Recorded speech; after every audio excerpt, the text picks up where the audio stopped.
the third, is it, wait, are we in third or fourth? Yes, third past workshop of fall 2025. Today, we're going to be talking about academic technology and academic integrity. So my name is Joy Madison. I'm a university librarian and academic support director here. And joining me today, we're going to split this in halvesies. So I'll take the first half. Dr. Roach will take the second. And it's so funny, like we're having these AI note takers here. We're going to be talking about AI today. And we'll talk about technology. So I know that many of you all have grown up with a lot of different technology over the years to help you with your academics, whether it's an iPad or it's your laptop, it's a calculator, it's your smartphone, using it for different things. And of course, now we will be talking about AI.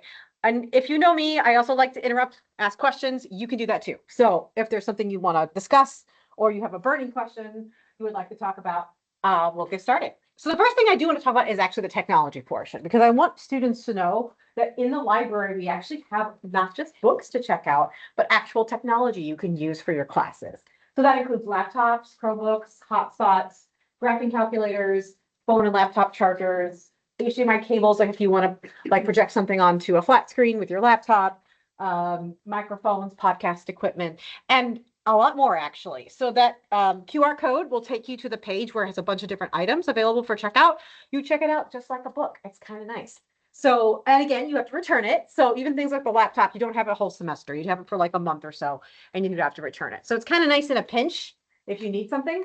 And especially for things like those calculators or hotspots, you know, you're going somewhere and you don't have that, it's right there.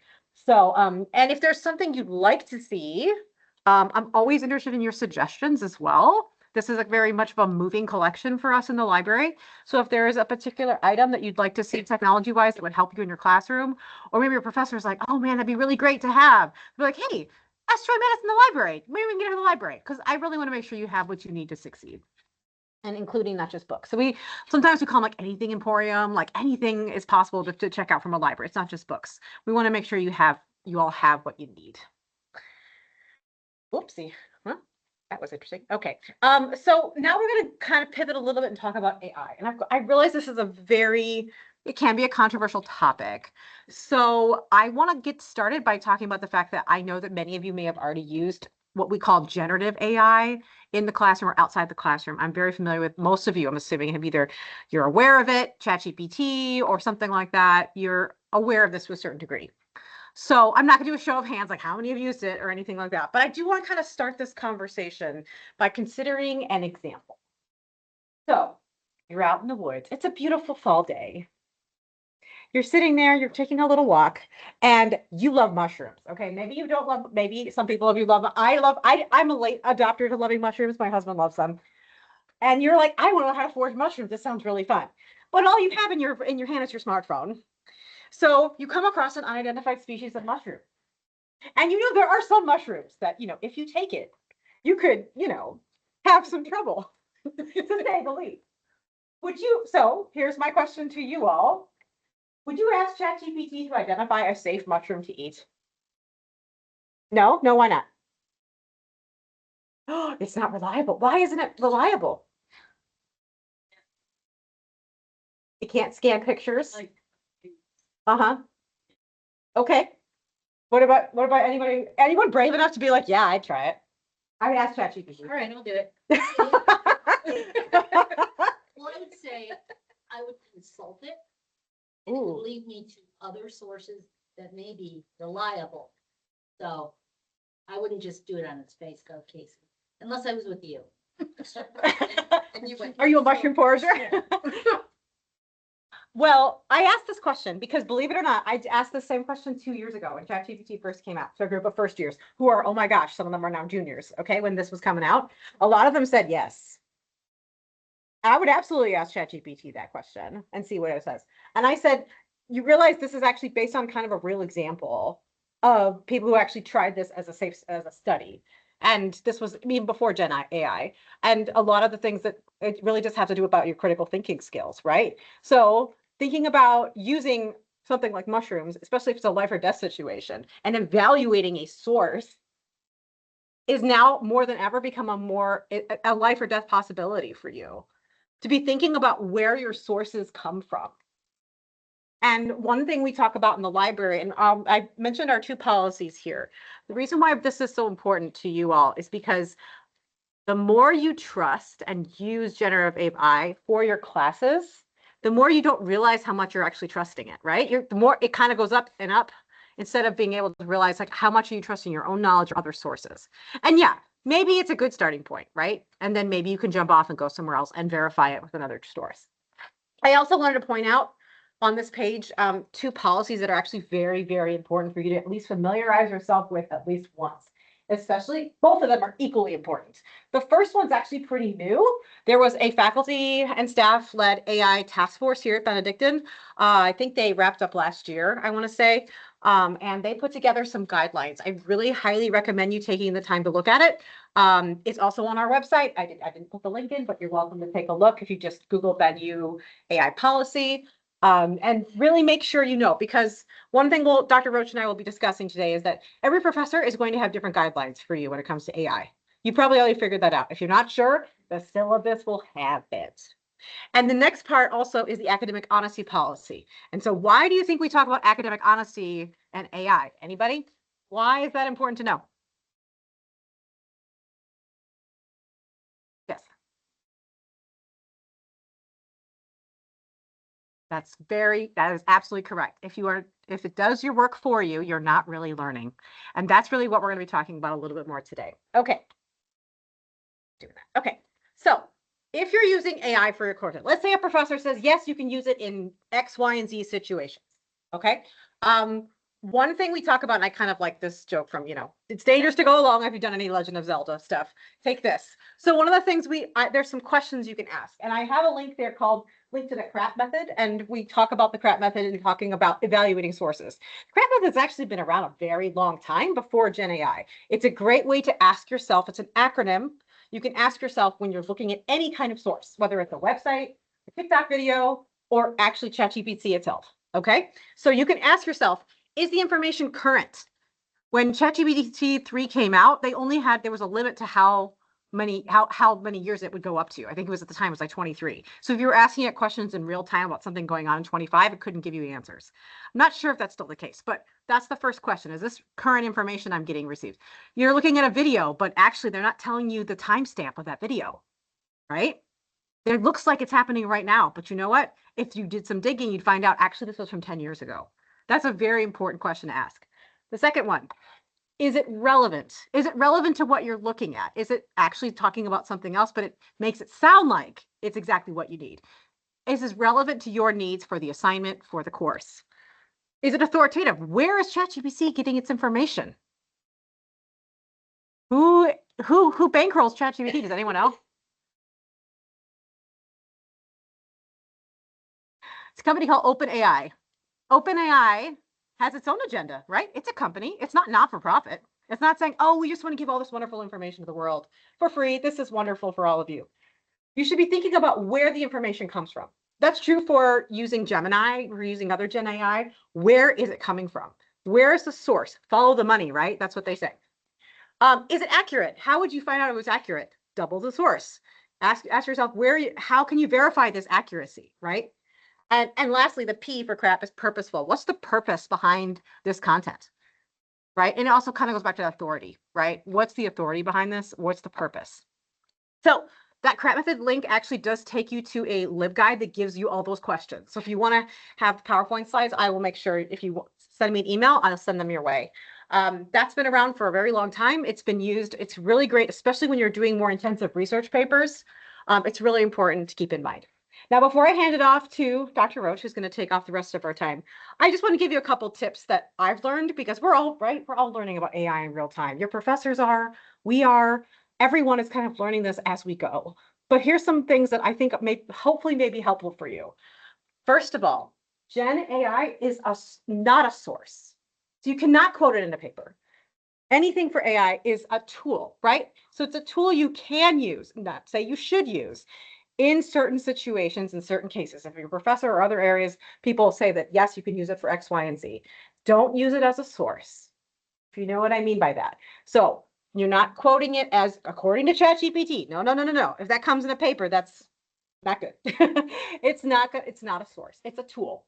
So it's a tool like a calculator is a tool or something else that's going to help you, but it's not considered a source. Also, a scholarly, in doing more scholarly work, you might hear a lot of scholars say trust but verify. So that might sound like what they're, if you're putting in an input or a prompt and it's giving you generated content and you're maybe that's true, maybe it's not. It sounds like it could be true. Verify it. Is there another source? Where can you go to verify content on where would you go next? Let's say you're not sure. What's your next step to look to see if that stuff is true that they're telling you? Yeah, you can just Google it, right? That's a good second step. You can also go to the BenSearch website on the library page to check out to see if there's any other peer-reviewed sources, right? So you can go, I like to see it as kind of like going on a treasure hunt. Like we, in 2 years ago, when I asked that question about the mushrooms, I actually, we did something called Stump the Chatbot. And I was trying to get the students to see if they could actually stump it and actually like fool it a little bit. Do you know more than the AI robot does? Sadly, and I did this for about, I don't know how many NTSC courses. I probably went to all of them. So like several hundred, maybe like 100 students. Only 2 students were able to actually stump it. It was actually not too hard if you knew that most of what ChatGPT's knowledge is was limited to general knowledge.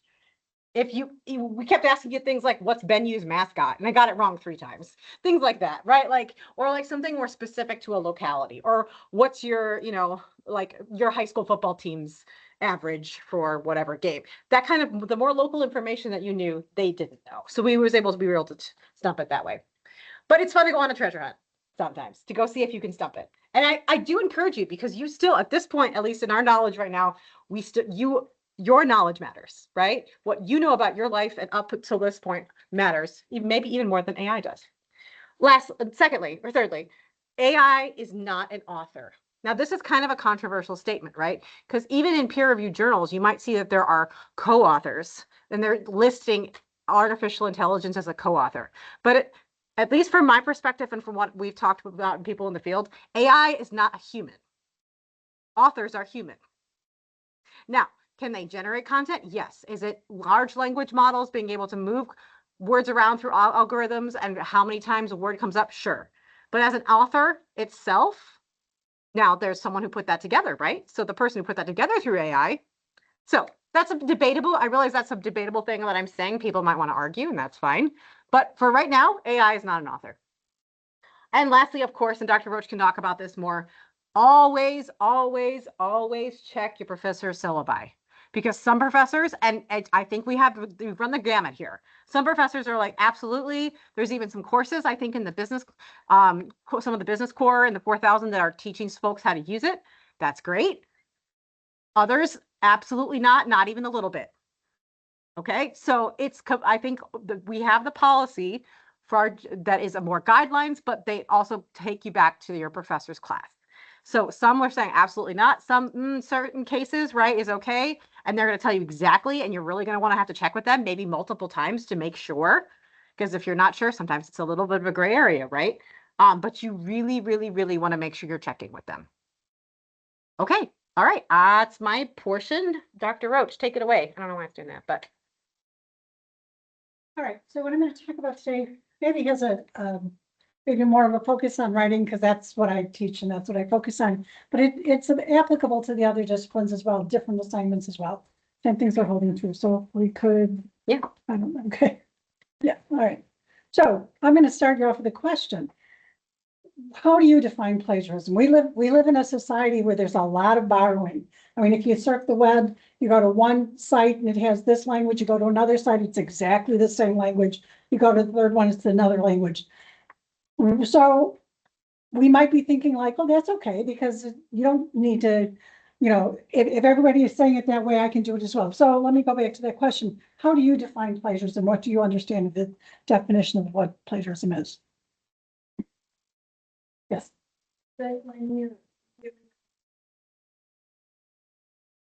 Yes. When you completely copy somebody else's work and you submit it as your own. What else? Yeah, kind of. Yeah. Oh, You don't cite the source that you're taking it from, so going off of that, like, you're not telling whoever's reading or whoever's creating your work that I took it from this article or author or book or anything like that. Okay, so let's say you do use somebody else's words, word for word, but you don't cite it, that would be plagiarism. Anything else? I have a question. Yes, So I see a great quote and I put it in my own words. Now it's my work, right? I don't have to cite that, right? Ooh. you do. Because another form of plagiarism is when you take somebody else's ideas, okay? If they may not be word for word, but if you're taking somebody else's ideas, you need to give credit to the source, right? You know, and I'll back it up by saying there's nothing wrong with using other people's words or other people's ideas. We do it all the time. That's what, I mean, this is sort of what this whole environment is about, is giving you information and using it and developing it. The problem lies when you don't document it. So if you go to the next slide, and one of the things I want, so one, submitting somebody else's work is your own. And that does happen because, gee, somebody took that class a semester or two ago and I got an A on my paper. Why don't you use it again? Bad idea. Very bad idea. Okay, copying somebody else's words. And I want to clarify what you said, because you said all of it, even if it's just part of it, right? It's still plagiarism. You're taking somebody else's material and using it as your own without appropriately documenting the source. Okay, using the ideas, you need to document that as well. And one other that doesn't come up all that often, but I want to warn you against that, I guess, or at least caution you, maybe warn isn't the thing. If you use the same paper in two different courses, you potentially could be cited for plagiarism. It doesn't happen that often, because I want to say each instructor should have a prompt for a paper or an assignment that's unique in itself. So you shouldn't be able to submit the same paper in more than one class. But it has happened. And, you know, if you find yourself in a situation where you say, gee, I've got to write a paper for this class and I'm writing a paper for that class, they both kind of, you know, this is my psychology class and it's my writing class. Why can't I use my research using what I have to do for psychology? Yes, you can, but talk to both professors before you do that. Just let them know what you're doing. I think most professors would love that, because it shows that you're building upon the knowledge that's there. And that's, you know, that I want to believe that's what we do here. It's not like we're all siloed and everything is disconnected. It should all be connected. So use your time wisely. Okay.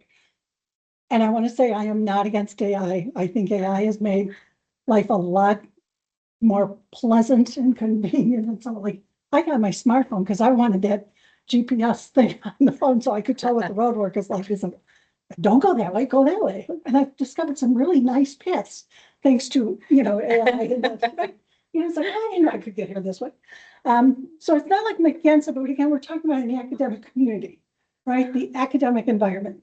And that's the same thing with those sites where you see this site says the same thing as another one. Those aren't academic environments. So they're not holding themselves to the same standard you should be holding yourself to in this community here.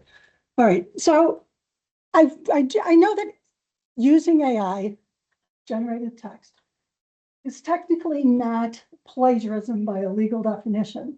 But let's look at what plagiarism is. If you accept that plagiarism is the use of somebody else's work or ideas without acknowledging it, that it came from someplace else, isn't that what AI generated text does?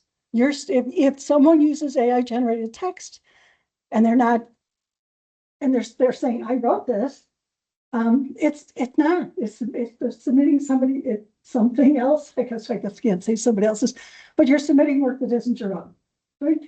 And even though AI may use original language, it gets it from someplace. It doesn't create it.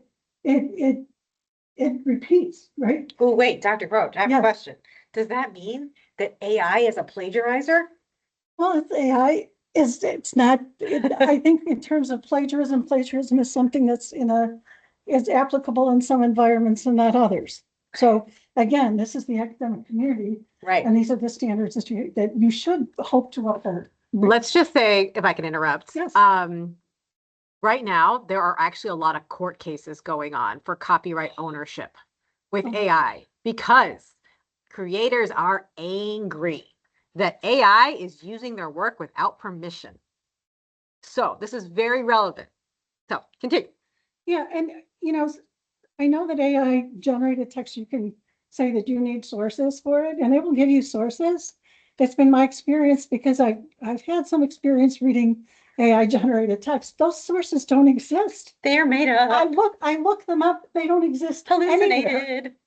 but it looks good, right? So they're not, you think they're citing their sources, no, they're not.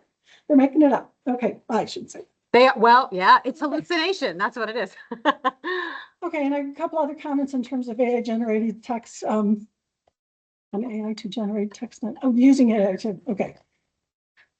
Okay, all right, granted, this is I guess writing is my field, it's my discipline, it's what I've spent a good many years of my life, working with. And I can say that, that writing isn't just putting words on a paper. Writing should be the creation of thought and feelings and such. And ask yourself, those texts that you've read, why do you remember them? It's because they touched you. They touched your heart. They touched your mind. They gave you things to think about.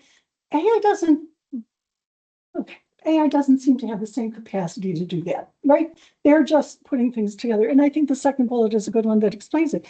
Good writing is good thinking. It's all about thinking, right? Nobody says, what a great paper. Boy, all those commas were in the right space and every word is spelled correctly. Man, that's great. No, it's because, again, the thoughts that are conveyed there. So good writing requires, good writing does require you to think and to think carefully and to think deeply. So I'll just finish. Yeah. Okay, so it's not, an AI doesn't think. It pulls examples from someplace else and it repeats it. It regurgitates it. So it's not thinking. Yes. I was going to mention, would you say that it's more like if you have good thoughts, it's even more important than even the grammar, right? Especially if you're teaching a first year writing class.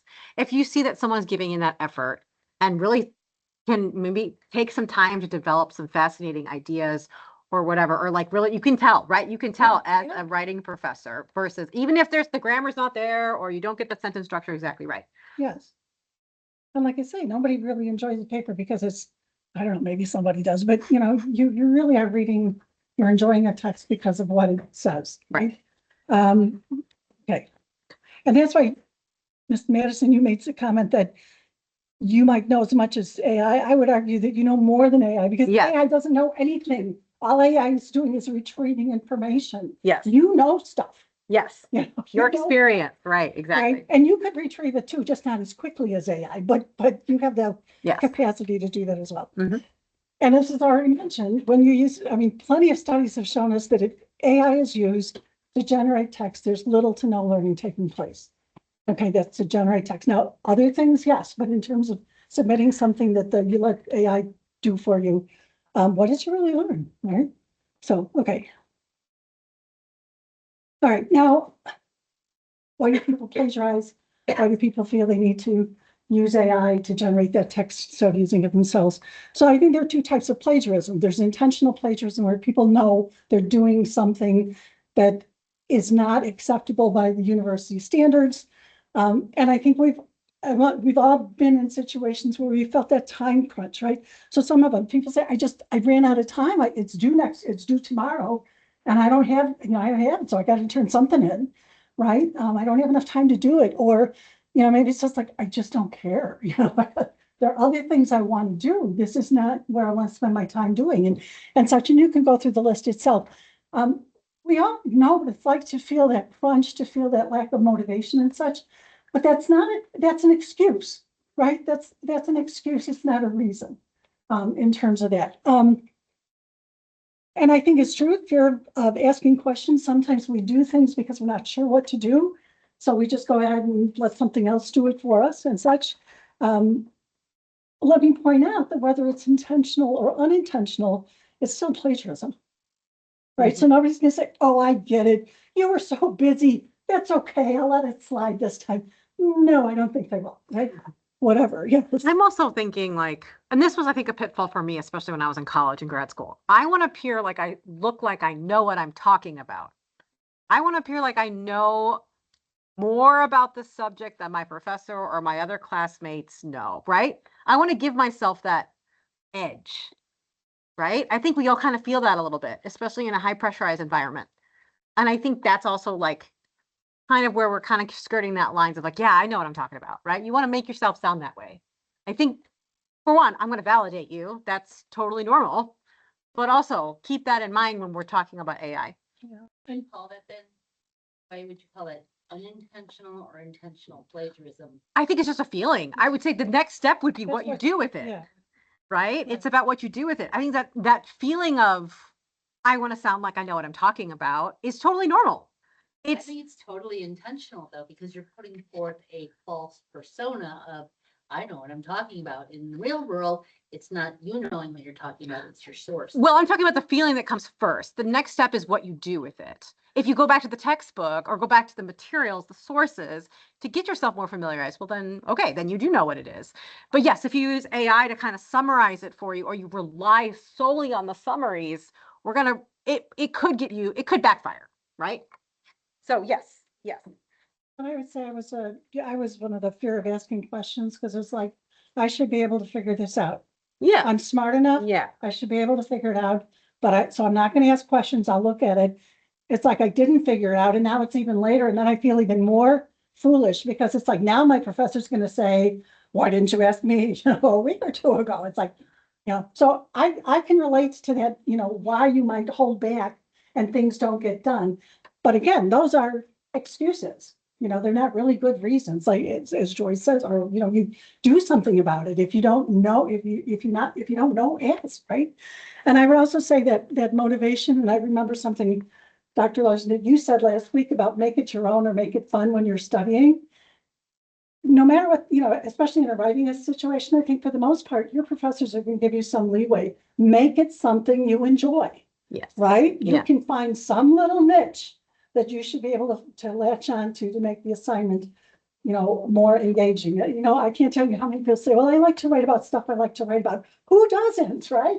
Who likes to write about stuff they don't like, right? We're all in that same situation. So try to find something that you're interested in doing. It's really important. The unintentional plagiarism that comes across is sometimes you don't understand the process. You didn't even know that process existed, because from what I'm told, many people don't write papers in high school. They haven't had to do that documentation and such. So that whole process is foreign. Lack of understanding the process. So it might be that a person knows that there is a process, but it's complicated. It is complicated, right? If anybody comes in to see me and they say, oh, well, what about, how do we do this? I don't know, let's pull out the book and look it up. It's not that easy, but it's not that hard, right? It's, you can do that.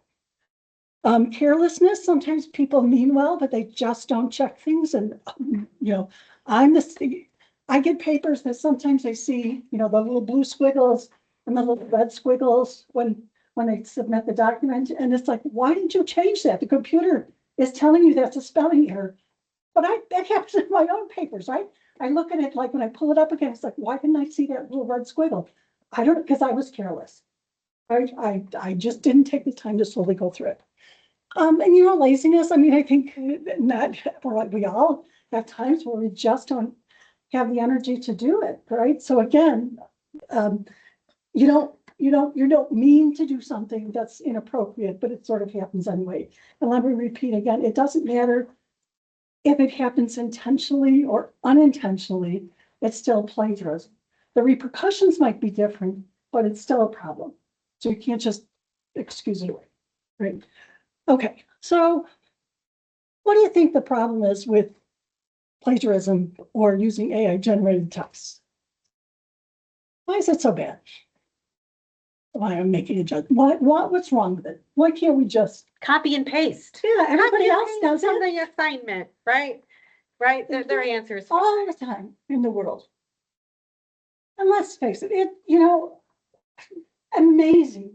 If you've never tried to do generate text with AI, I mean, I put in a prompt in 20 seconds, I get this 1,000-word essay. Oh my gosh, what a fool I would be not to do that, right? I mean, think of the time I could save, the energy. What's wrong with it? Maybe that's so obvious, but I don't think it is, because I have students that are submitting papers and they think it's okay. Right? You don't learn anything. You don't learn anything. What else? Yes. There's no point of then doing the essays, going to school, if we want to. Absolutely. Right, What's the right. point of? What is the point? And so okay, if you go to the next uh one, okay. Okay, those are, and we're gonna get to that in the next slide, but from if you want to call it a legalistic or a moral kind of a standpoint, you really are taking somebody else's intellectual property. And I think for some people that's kind of soft and gushy, because like, what's intellectual property? Who owns intellectual property? But I think if somebody wrote it, if somebody came up with those ideas, those are those ideas. And if you've ever been in a situation where you came up with an idea and somebody else stole that idea and showed it to, your boss, your whatever, your other friends, and they go, oh, what a great idea. And then that friend gets all the glory and stuff for coming up with such a great idea. Well, it was you, right? You stole something that wasn't your own. If you had said, oh, Sally came up with this great idea, no problem, right? It's the acknowledging the source of the information, right? Secondly, it's disrespectful. Obviously, it's disrespectful to the original source because it's theirs, right? I think it's really disrespectful to your audience because what you're doing is you're saying, here, look what I did. And basically, no, you didn't. That's a lie. I will tell you that, and it's not all about me, right? It's not all about me. But I feel kind of hurt when I find that somebody submitted something that was plagiarized or AI generated. I feel hurt, like my student didn't trust me enough to make an honest effort at this, doesn't want to use that whole process in order to grow and learn more. And again, maybe it's not all about me, but I will tell you the next paper that student turns in, I'm looking at it really carefully because there's a level of trust that has been violated. So it seems disrespectful. And it's disrespectful to yourself as well, because you can do that. You got here, they didn't just gift you admission and say, oh, let's see what you can do. They figured that you were good candidates in order to do this. So for you saying, I can't write this paper, or I can't do this math program, or I can't, show my work on my science, whatever, is you're basically saying, you're really cutting yourself short. Give yourself confidence. Maybe you'll make mistakes. Sure, we all make mistakes, but that's how we grow and learn. So, okay. And really and truly, it can damage your academic standing and your reputation. So, incidents of plagiarism and cheating, dishonesty are reported to the provost. And so it is reported. And I always say this, you don't want this on your record. I don't know what you want on your record, you don't want on your record, but it would be pretty short-sighted of you to not care that it goes, that goes on your record in some way. Okay, and I think this has already been addressed in the comments there. Why are you here? Why do you want a college degree? What, you're saying you're learning, right? What's the point of going to college if, all you're doing is submitting stuff with something else wrote for you? I think also I want to validate the fact that it's also probably so hard right now for college students. Like, right, we all went to school. Those of us who teach and work here, we didn't have this option available to us, right? The temptation to be able to use this is real. And I want to validate every one of you where you take you make the choice, right? You make the choice to say, you know what, I am going to do the hard work, even though I know I could probably get this done quicker if I did X, Y, and Z. I want to just validate that because you're right. It is hard. And sometimes AI would be the right choice. Maybe you want to use it to edit something. I'm not going to say that's never going to be the case, but I want to validate the fact that this is like, why are you here? The college degree, like all that work that you're doing, it's not an easy choice. So I just want to put that on there. Okay, so if we go to the next slide, it's. Oh, Dr. Davis, yes. I just want to say that why are you here kind of thing. Getting a college degree is a badge of honor. It really is, because still, if you look at the statistics on how many people in America have a college degree, let alone a master's degree, let alone, an advanced professional degree, such as a medical degree, a PhD, et cetera, right? It's still a very low percentage. And so getting a college degree should matter. It should matter to you. And doing your own work, especially those of you who are going in the medical field, the last thing I want to do is I'm getting old And last thing I want to do is see a doctor who Googles my symptoms. ChatGPT. Is this medication Oh my going to gosh. interact with that medication? I swear to God, my doctor right now does that. No. Because she's gone for a little bit and then she comes back and she's like, oh, okay, so your question, blah, blah, and she knows the answer. And I'm like, "You just Googled that." Anyway, but be proud of yourself, do your work, find ways in which to incorporate yourself into your work. Don't rely on just all sources, incorporate yourself into your work. When I wrote my 500-page dissertation, yeah, a lot of me was in my dissertation and someone actually plagiarized. And their professor contacted me and they said, well, your dissertation was never published. So is it plagiarism? And I'm like, Yes. I Absolutely. didn't sit there and write 500 pages of nothing. But it's really important to know what your sources are, know where you're getting them, cite them, do everything that your professors are asking.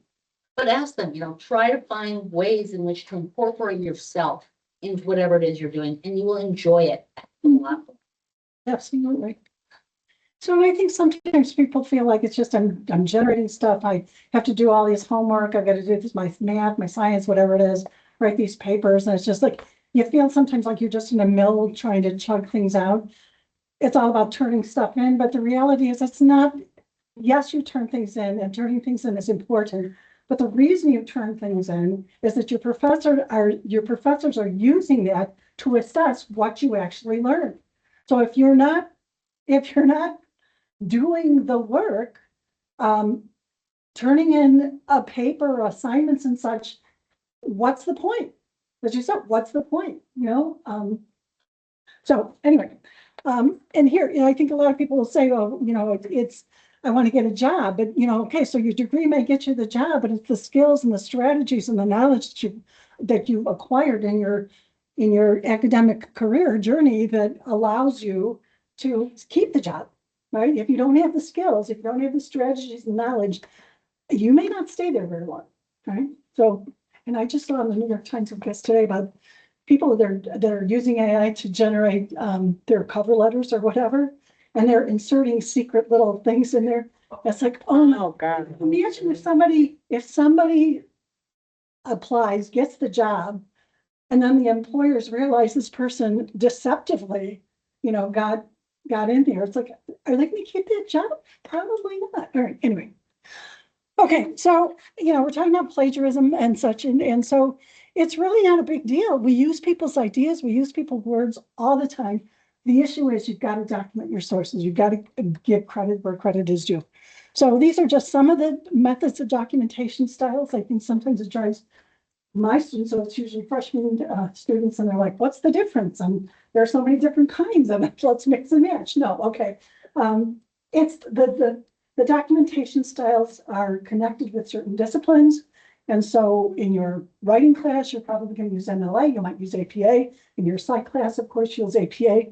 American Psychological Association, maybe it's history class, you've got another method. And I understand why people might throw their hands up in the air and say, oh my God, like, wow, how do I remember this? And the thing is, you don't have to remember it. Shout out, because guess what? That's what the library's for. So come find us if you're frustrated and you want to throw the citation book out the window, or you don't even know how to start with citations. We're here to help. And where it says acknowledge the use of AI generated text, it's not a source, you're not going to footnote it. But I do know there are writing instructors in our writing program that want their students to use AI, but they do have to acknowledge where the AI was used. And so usually those professors have a system that they want their students to use to document that, right?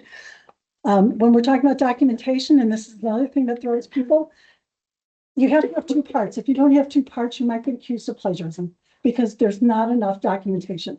You got to have some internal citation. They have different names and different styles. So in MLA, they're called parenthetical citations. In APA, they're parenthetical citations. Like Terrain, they're usually footnotes, but they can be endnotes. Okay, so the label doesn't really matter, but you've got to have some citation in the text that shows this is what I used. This is the source of this information. And then you also have to have a bibliography, which is a list of sources you use. And again, the labels are going to change depending on the documentation style. But if you have a citation with no bibliography, You may say Smith, 175. Well, that's all very nice, but what source is that? I have no idea, Smith, right? So you need the bibliography, and if you have just the bibliography without the internal citations, I don't know what came from that source if you don't have the internal citations. So the two of them have to work together. All right, yeah. Okay, what needs to be cited? Okay, if you heard it somewhere, if you looked it up, if you found it, cite it. If you heard it on the radio, you saw it in a movie, whatever, doesn't matter, cite it. And there are ways that you can do that. If you can't remember where you found it, look for it again. Find it again. If you can't find it, that could be a red flag that, maybe that wasn't such really good information, or you didn't hear it quite the same way, right? If you think the information is common knowledge, ask around. I had a student who submitted this really wonderful paper about some medical condition, and this person had all this information, didn't cite stuff. I said, where'd you get this? He goes, I just know it. Well, his sister had this particular condition, so he did know it, but that's not common knowledge, right? So he needed to cite that. And if you're not really sure if it's common or not, common knowledge or not, just cite it. Nobody's gonna, I don't think anyone will ever fault you for citing too much. They might say, you don't have to cite so much, but if you don't cite, you could get, you could be accused of plagiarism, all right? So, and with that too, make it clear where the cited information begins and ends. So I'll sometimes see a paragraph, a long paragraph, and there's one citation at the end of the paragraph. All I know is that last sentence came from that source. I don't know where it began. So you need to find ways to do. How do you do that? That's when you talk to somebody, right? Go to the library, come to the writing center. That will answer those questions. And use the technology by all means, use those citation apps, but check it, right? We just had a conversation the other day that I said, the APA is a little goofy. Sometimes, I would say sometimes. 95% of the time, Most of the time it's good, it's but fine. not always. And it's nice to have. So when you're doing Ben search, doing a search, Absolutely. you can go and there's like a little citation button and you can copy and paste. And that is a very good method to use. It saves you so much It time does. and so many errors, because if you type like I do, you'd probably make 5 more errors in terms of typing information. So use it, but just check it. It only takes you a couple minutes to check it. And then if you're not sure, talk to your instructor. First of all, talk to your instructor. You could work with, with a tutor in terms of that. You can work with me. You can go to Brainfuse and work with the tutors that are online, because maybe you want some feedback at 2 a.m. It's not going to happen in the academic support center. But before you come asking questions, do some of the work yourself first. Like I've had people say, I need to do this in Turabian and I have no idea what that is. Well, okay, but look it up yourself first, just to get some idea, because then when you ask the questions, we can address it a little bit more. Where did you go? Where did you look? What did you try? You have a much fuller conversation, I think, as you go on.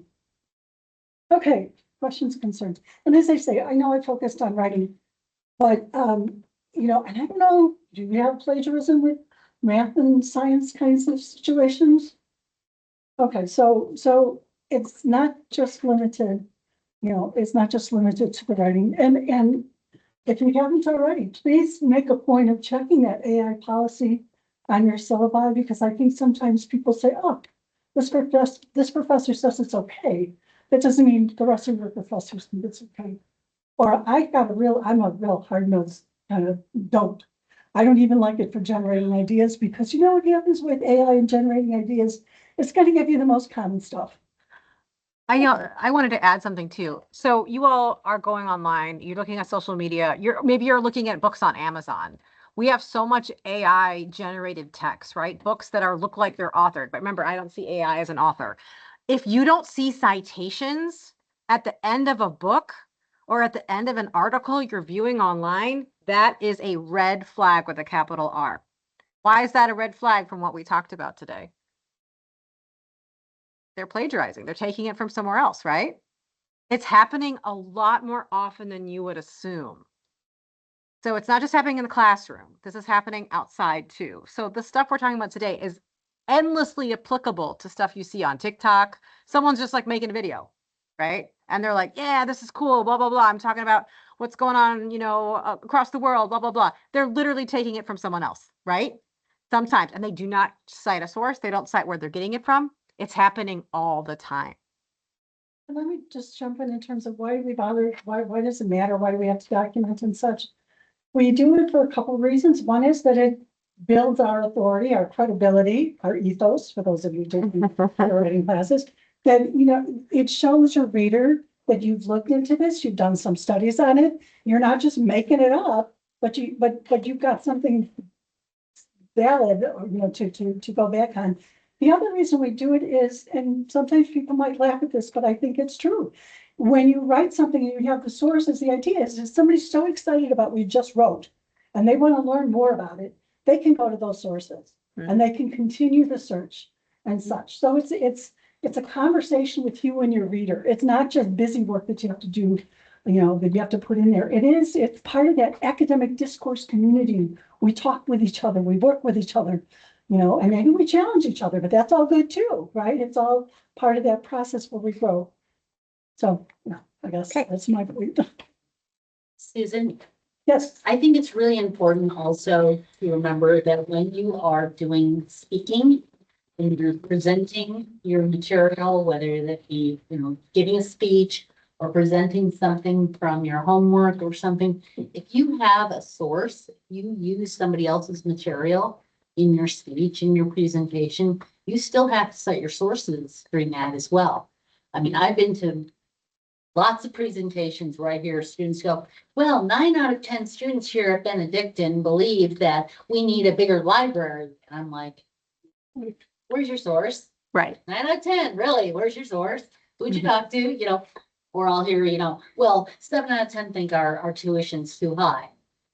Again, where's your source? Right. You know, Right. so being able to build that ethos, as she was saying, but also being able to show that, yes, I've done my homework, I know what I'm talking about, I'm building, you know, Yep. towards something. yeah, because why do you trust anybody? Right? Just because you're all open-minded and everybody's equal, I don't think that's true. You know, just the same things, the same rules or whatever that hold true in real life. Why you believe people, why you trust people, you know, what you do in order to convince your family or friends of certain things. Those things hold true in the academic community as well. You need, so it's not, this isn't foreign, right? This is stuff you do every day and have done for many, many years, right? And I also want to say again to what we said before, you know more than you may give yourself credit for, right? It's hard, you got to push yourself. You know, it's not always comfortable, but use what you've got. Don't give up, right? And there's a great little a quote from Banksy, if you know Banksy, he's a sort of a street artist and such. But he says something like, when you get tired, take a rest, don't quit, or something like, I mean, I'm really doing a bad job of paraphrasing it, but I think sometimes we get tired, we get frustrated, and we just want to give up. Just take a rest and then come back to it, right? Use the resources that are here. There are many, many resources and they are free. That's right. Well, thank you so much, Dr. Roach. Thanks, everybody. Thanks for joining online. Go ahead and